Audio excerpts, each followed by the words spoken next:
Well, it looks like the Irish found their starting quarterback for the 2024 season, and it's a familiar face. Former Duke quarterback Riley Leonard is projected to join the Irish according to multiple reports, and we have a little bit more insight into Chansi Stuckey's departure. That's all coming up in today's edition of Locked On Irish.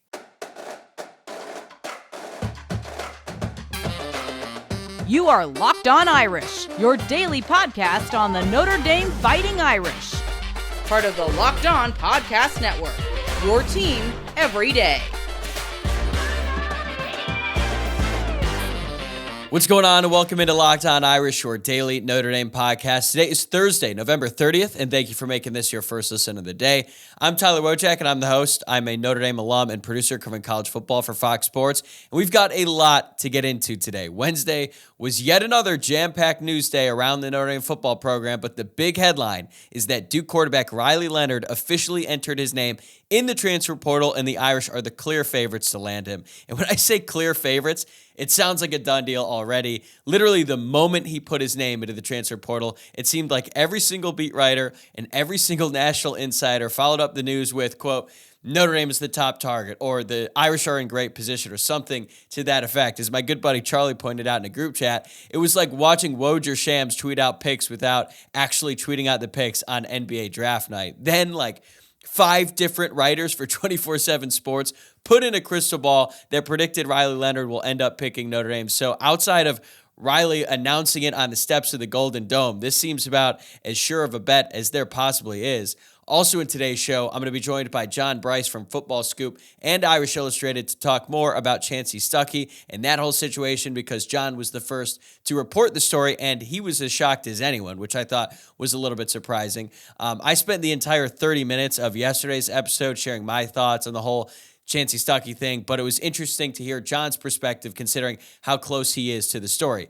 Then John and I discussed Notre Dame's approach to the transfer portal, and we actually taped our discussion right before the news broke that Riley Leonard was officially in the portal. But you'll find out that John clearly knew things or where things were trending, and you'll understand once we get to that point. Also, not long after we taped, wide receiver Tobias Merriweather officially entered his name in the transfer portal, which is something we both saw coming and referenced as well.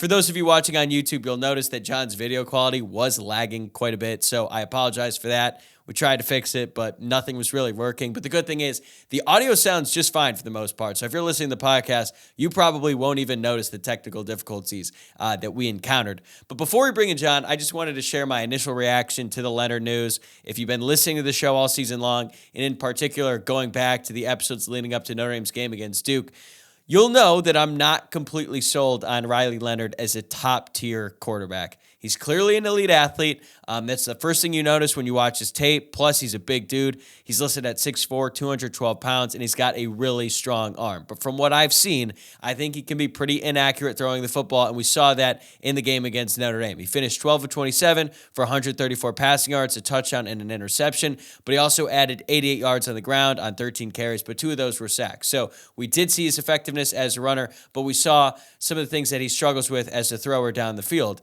As you know from watching that game, Leonard seriously hurt his ankle on their final drive when Howard Cross sacked him and forced the game-sealing fumble.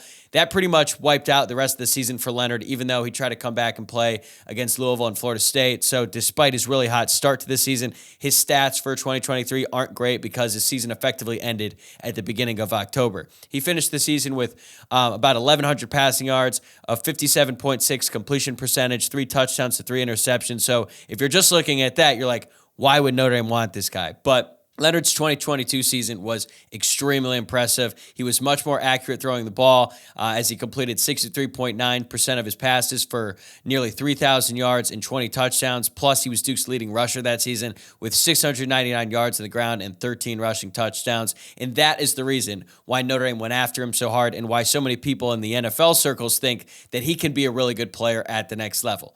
Personally, I thought the Irish would look to Will Howard from Kansas State to be their next quarterback because I think that Will Howard has a higher floor than Riley Leonard. But clearly, based on every measurable imaginable, Leonard has the highest ceiling, and right now he projects to be one of, if not the most coveted quarterbacks in the transfer cycle. So that would make 2 years in a row that Notre Dame landed the top quarterback in the market. And if you're Notre Dame and Marcus Freeman, and you have the option to add a guy with this amount of talent and experience into your very inexperienced quarterback room, I think you do it 10 times out of 10 and let the guys battle it out and let the chips fall where they may.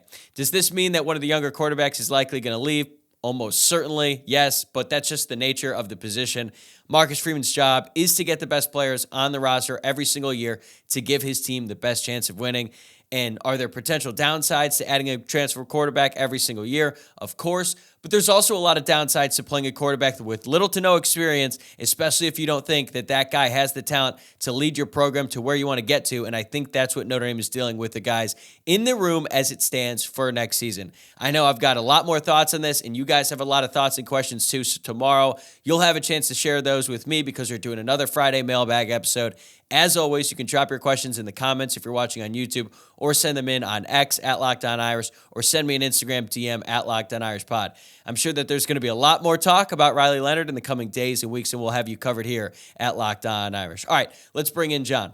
Passion, drive, and patience. What brings home the winning trophy is also what keeps your ride or die alive. eBay Motors has everything you need to maintain your vehicle and level it up to peak performance. From superchargers, roof racks, exhaust kits, LED headlights, and more, whether you're into speed, power, or style, eBay Motors has got you covered. With over 122 million parts for your number one ride or die, you'll always find exactly what you're looking for. And with eBay Guaranteed Fit, your part is guaranteed to fit your ride every time or your money back. Because with eBay Motors, you're burning rubber, not cash. And with all the parts you need at the prices you want, it's easy to turn your car into the MVP and bring home that win. Keep your ride or die at ebay.com/motors. eBay Guaranteed Fit, only available to U.S. customers. Eligible items only. Exclusions apply. All right, I'm here with John Brice from Football Scoop. John is also a contributor for Irish Illustrated. I'm really excited about this one. By now, we know the news that you broke on Tuesday afternoon that Marcus Freeman decided to part ways with wide receiver coach Chansi Stuckey after just 2 seasons on the staff. So could you give us some insight into the timeline of this story from your perspective?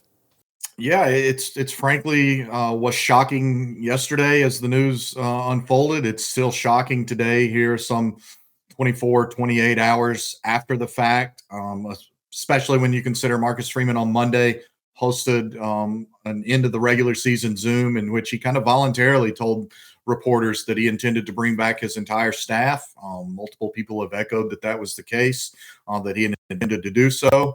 Notre Dame had a couple of 2 or 3 wide receivers indicate over the next 24 hours after that they were going to enter the portal.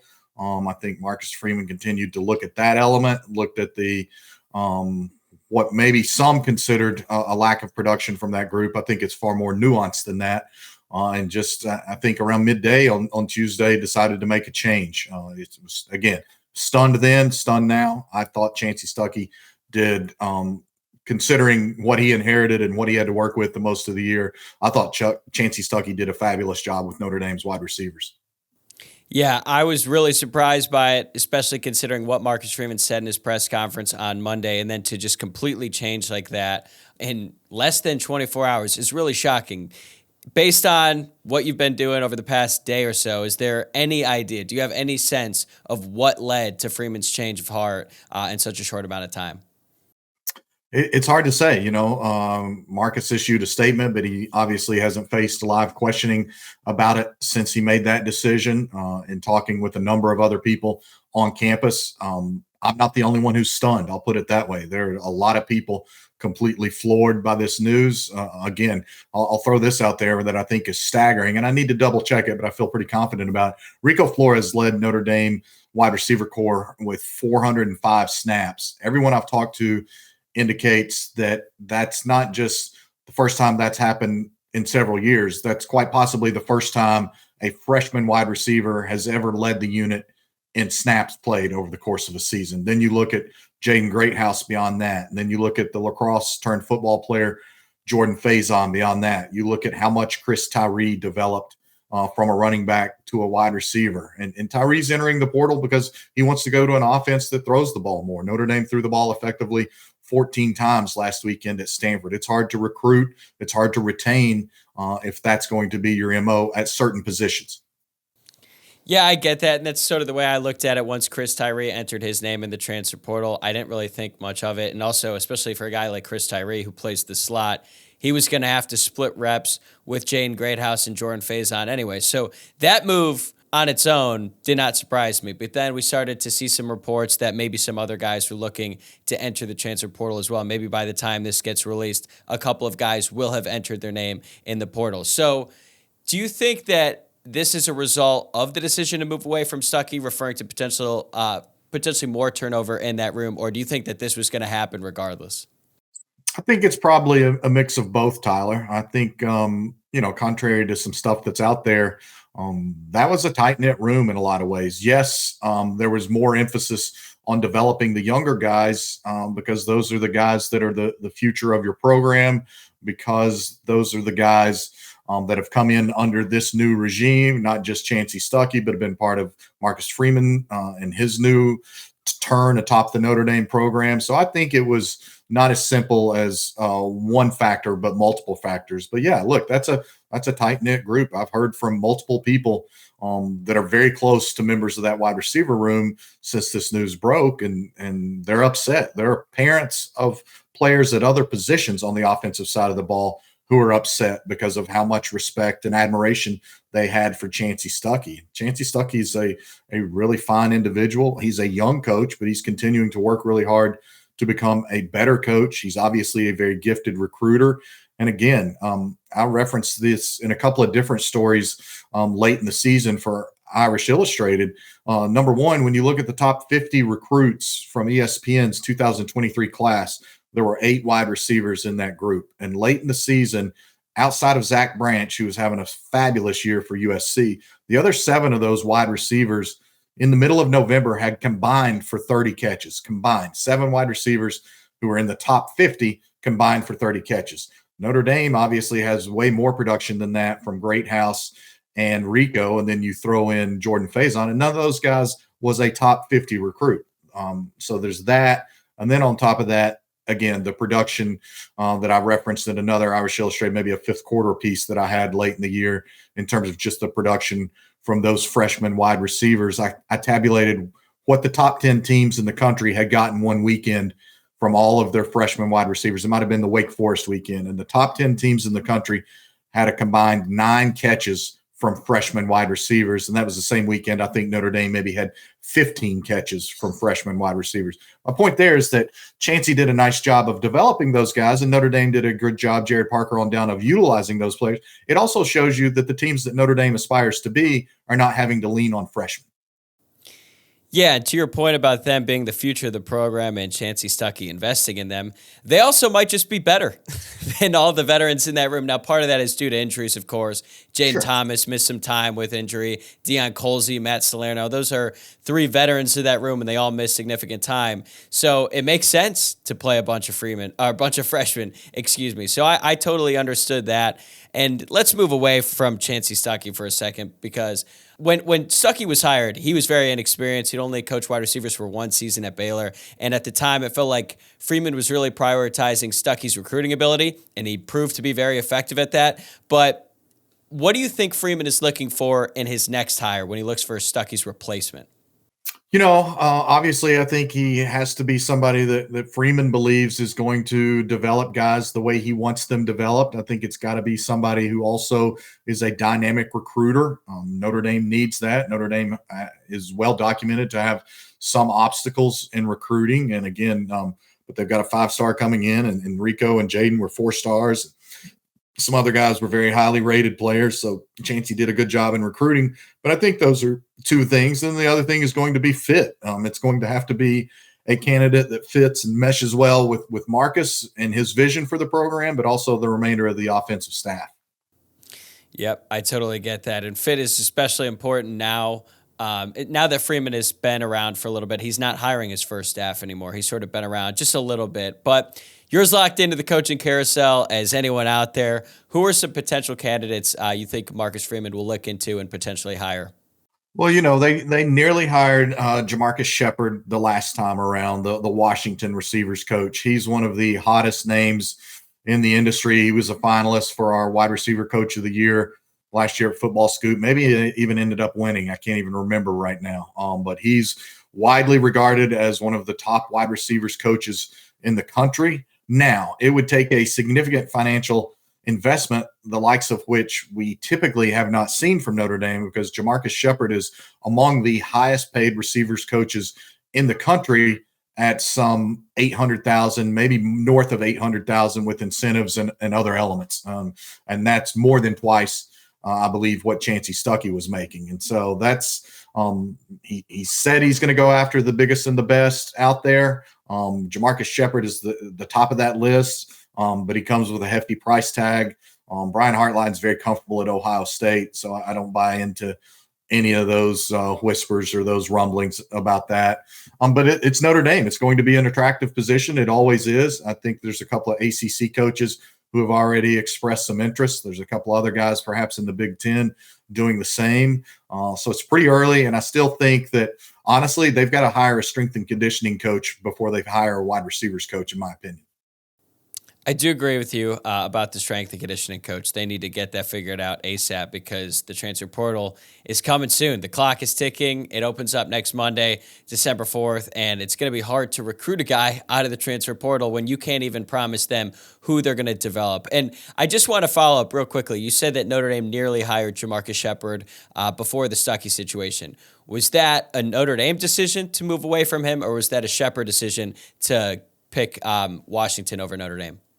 Yeah, I can't remember precisely. I think maybe Washington just swooped in and maybe got him right before Notre Dame could. And again, threw a very large contract at him at the time, a contract that's already been elevated since that time. So I don't think there was anything negative there. I think it just ended up being a timing issue.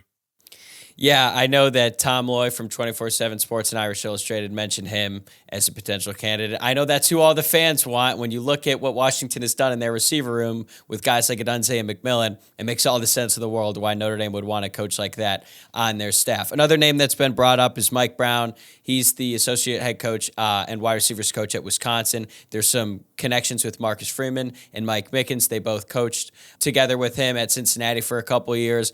It's a name that's been thrown around a lot. There's obviously the connections there. What can you tell us about him as a potential candidate for this opening? Yeah, I would concur with that. Tom and I have talked a lot. That's another name that I also have heard.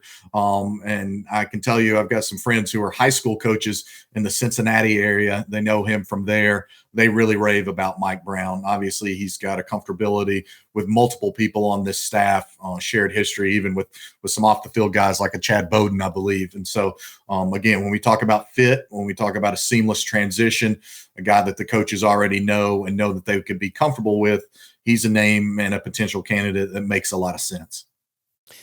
All right, I think we've covered the wide receiver situation right now, but you brought up the strength and conditioning coach, that opening right now. Notre Dame's got to make a move fast. Who are some potential candidates for that position?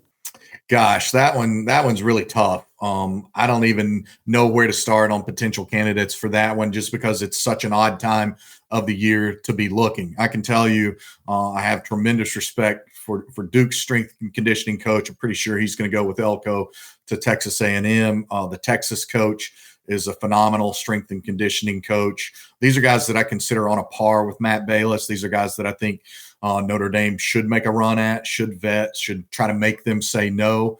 Matt Balis was among the higher paid strength and conditioning coaches in college football. It's my understanding he was around 800,000 or so. That's a really nice, attractive salary for that position. There aren't too many guys at that position that make that kind of salary around college football. And again, Notre Dame's continuing to try to make plans to enhance facilities. I think that helps make it attractive. And Notre Dame has a bunch of great kids to work with, but it's really hard to speculate on specific candidate names just because, again, it's a weird time of year to be trying to find a strength and conditioning coach.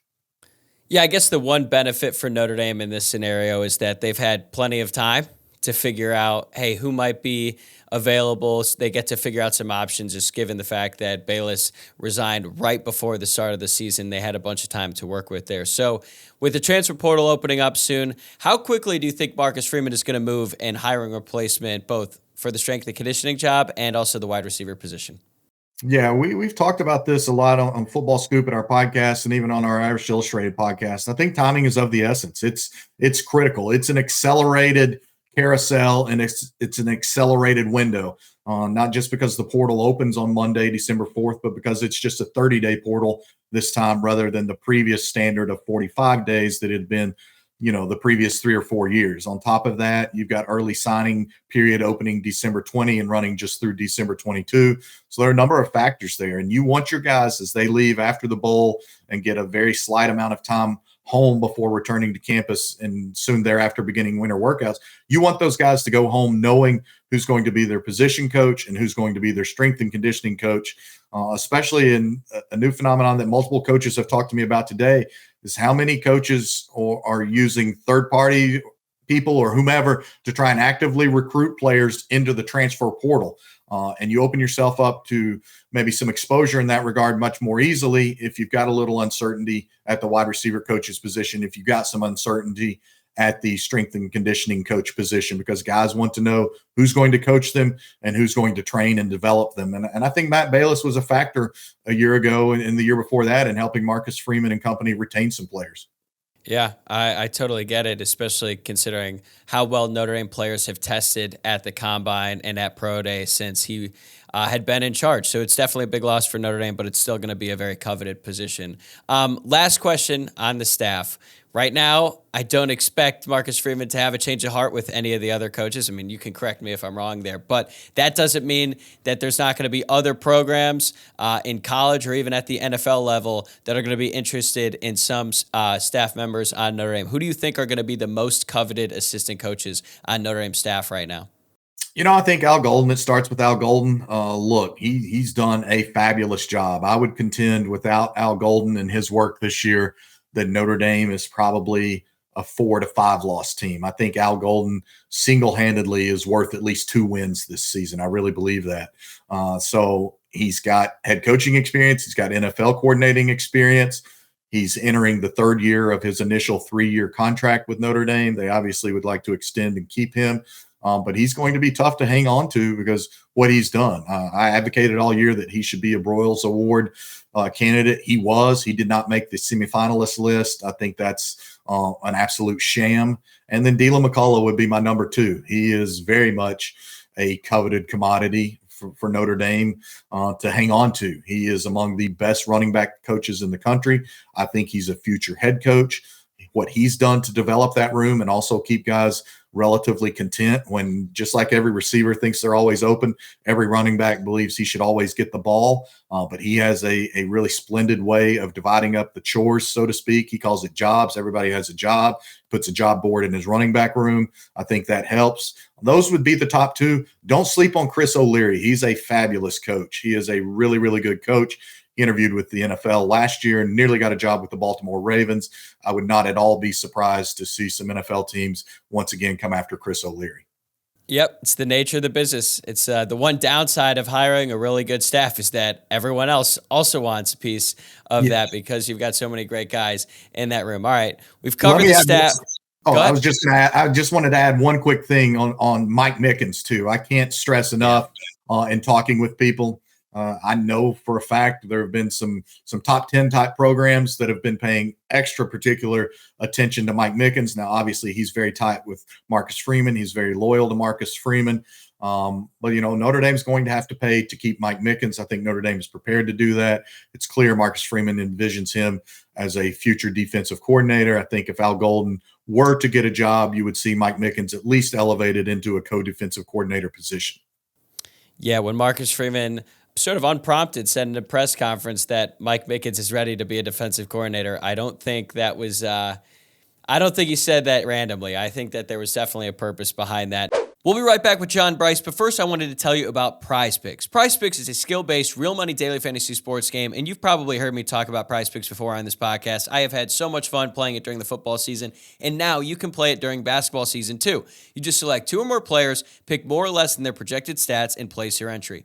PrizePicks even offers a reboot policy so that your entries stay in play even if one of your players gets injured. For football and basketball games, if you have a player who exits the game in the first half and does not return in the second, that player is rebooted. PrizePicks is the only daily fantasy sports platform with an injury insurance policy, and that's just one of the reasons why I think it's the best daily fantasy sports game out there. Go to prizepicks.com/LockedOnCollege and use code LockedOnCollege for a first deposit match up to $100. That's prizepicks.com/LockedOnCollege, code LockedOnCollege for a first deposit match up to $100. PrizePicks, daily fantasy sports made easy. Shifting to the transfer portal and Notre Dame's approach, last year they acquired more players via the portal than they ever had before, including some really key contributors for this past season. Sam Hartman, Javonte Jean-Baptiste, Thomas Harper were all, home runs out of the portal. With that in mind, and with some recent developments about Notre Dame and the relationship with the admissions office and all that, do you think the staff is going to be even more aggressive in the portal this cycle, or do you think they're going to look to add about the same number of players in that 8 to 10 range? Yeah, I don't even know if they'll quite add 8 to 10. I think they'll be very aggressive. I think they'll still continue to be very selective. That's something Marcus Freeman spoke about during his Monday press conference, that there's some continuing, evolving, growing cooperation on campus in terms of expediting the transfer process so that they have a clear picture of guys they can and cannot get into school. There's been a little bit of movement there since Marcus took over, a little more flexibility to try to not only take graduate students, but also be able to take first-year players as well, guys that can still kind of come into Notre Dame as freshmen and basically enroll as freshmen and start clean at Notre Dame. Obviously, they're in the market for a quarterback. I think they've got some positive momentum in that regard right now. It's kind of an evolving development from over the weekend where things maybe didn't look as positive. Now they're looking a lot more positive for Notre Dame. They're in the market for, I think, 1 to 2 wide receivers, maybe an offensive lineman. Certainly they would like somebody on the defensive line, but they're not going to go wholesale like a TCU or a Colorado or a Nebraska or Virginia Tech and bring in 12, 15 or more guys out of the portal. That's just not going to be their MO. And they want to be known as a program that recruits well and develops guys well. Yeah, I think the term aggressive in the transfer portal means different things to different programs. So with Notre Dame, I think it has more to do with their selective approach than the quantity of players that they try to add via the portal. All right, I got to ask you about the quarterback. You said it wasn't looking good, and now the situation is evolving, and it looks a lot better. I know I've heard Will Howard's name thrown out there, the former Kansas State quarterback, Riley Leonard, the Duke quarterback. I'm not even sure if he's entered his name in the transfer portal at the time of this recording, but his name has been thrown around there a lot. Which transfer quarterback do you think will ultimately land with Notre Dame? I think that Riley Leonard will be the top choice, presuming that he makes it official and goes into the transfer portal. And I think that's widely the expectation. Again, unless you're a graduate transfer and ready to do it right now, you can't enter your name officially until Monday. I think Monday will be a key day to gain clear picture of where Notre Dame goes with that. But I don't think there's any question that that's the preference. Okay, that's very interesting. Let's finish with the fun one. You've been doing this a long time. You've covered a lot of different stories in a lot of different areas of the country. What are some of the craziest stories that you've covered during your time as a reporter? Gosh, I was on the University of Tennessee beat the night it broke that Lane Kiffin was leaving to take the USC job. And, on the HBO documentary of all of that, you see me chasing Lane Kiffin down the hallway, trying to get a comment from him as he left and finally getting a comment from him. And me and my colleague, Brent Hubbs, literally stayed in the football complex and staked Lane Kiffin out and got a one-on-one interview with him at 4:30 in the morning as he was finally able to leave. He had to be escorted out of the building by state troopers because people had been rioting on the streets outside of the football building. They've been burning mattresses, all sorts of crazy things. So you've got that. There have been a number of incredible things. Link Jarrett and the Notre Dame baseball run to the College World Series is absolutely one of the most enjoyable, fabulous things I've ever seen. The way that team overcame so many obstacles, built-in obstacles. They don't have the facilities that so many other people do. They don't have warm enough weather to be able to do as much practice as other people. They're splitting time inside the facility at Notre Dame with the track team and the soccer team and cross country and people running around the track while they've got nets suspended from the ceiling and hitting baseballs. So those are a couple of quick ones. I've been fortunate enough to cover games at the Rose Bowl, the Orange Bowl, the Cotton Bowl. Those are certainly memorable. I've been on the sidelines at LSU and Auburn for some big games. Was fortunate to be a sideline reporter for a couple of years. That's the best job I've ever had in my life. I would go back to being only a sideline reporter if I could. It's super enjoyable. It takes me back to my roots when I started out covering high school football and just walked the sidelines because I felt it helped you tell a better story. So those are some of the ones. And then Brian Kelly. Look, we were at Football Scoop. We were the first to report that LSU had significantly targeted Brian Kelly and were working to hire him 2 years ago. And that was absolute madness. That was chaos. That was quite literally, Tyler, I slept with my phone under my pillow for 2 weeks solid as that unfolded. That was a crazy time. I can't imagine anyone who was on the beat or covering that story got a whole lot of sleep that entire week. And it came together rather quickly, right? Since we're on the topic, when did you first hear that LSU was looking at Brian Kelly? Did you know a little bit before the Stanford game? Yeah, I started hearing it Friday evening. I think that Brian's agent and Jack Swarbrick had what previously had been some very courteous and friendly discussions. And at some point in time, they took a real turn for whatever reason. And I had some people telling me like, hey, I think Brian Kelly, LSU's interested. I sort of dismissed it. But then that Sunday afternoon after the game, my boss, Scott Roussel, and I started both hearing it from more and more people. And we weren't sharing sources. We had independent sources that were telling us. And he was hearing it very strongly from some other people in the SEC. And then as Monday morning unfolded, and Brian Kelly obviously had ostensibly stayed in California to recruit for Notre Dame, but there were weird phone calls taking place. And that's sort of when it blew up. And I think we reported that story maybe Eastern time Monday afternoon, but we'd been on it since way early Monday morning and making phone calls. We'd talked to people on Notre Dame's campus. We knew there was real legitimacy to it. We talked to people on that coaching staff. And I still remember one of the most significant quotes right before we ran our story was somebody on campus called me and said, hey, the smoke is real. It's real. And once I knew that, my boss had his sources. We felt comfortable with rolling with it. Well, for the sake of Notre Dame fans, let's hope it's a much more calm next few weeks during this time of year. But look, I know this is arguably the busiest time of the year for you, so I really appreciate the time. Before we let you go, please tell the people where they can find you and all the great work that you do. Well, I appreciate it, Tyler. It was fun to visit. I'll be happy to join you again sometime. Hopefully my video won't be as laggy. You can always find our work at FootballScoop.com, IrishIllustrated.com. We have podcasts that we do with both of those websites, and then on Twitter at John D. Brice 1.